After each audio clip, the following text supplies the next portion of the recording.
अस्सलाम वालेकुम जी, मैं हूं सैयद बासित अली।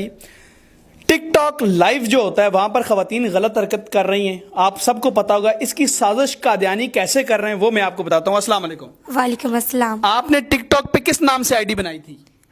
पहले मेरे आईडी नाम की थी एंजल, फिर मैंने चेंज की। चेंज करके क्या नाम रखा? सिद्रा। सिद्रा, आपने किसके कहने पे ये रखा?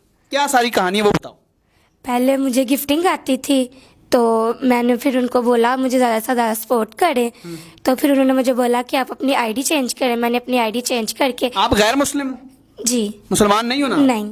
ठीक है, ये मुसलमान था जिसने आपको ये गिफ्टिंग की और आईडी चेंज करवाई?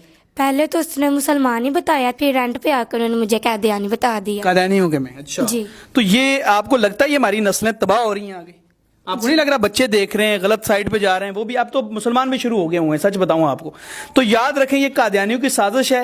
ये इसको गिफ्टिंग करके उन्होंने बताया कि कादियानी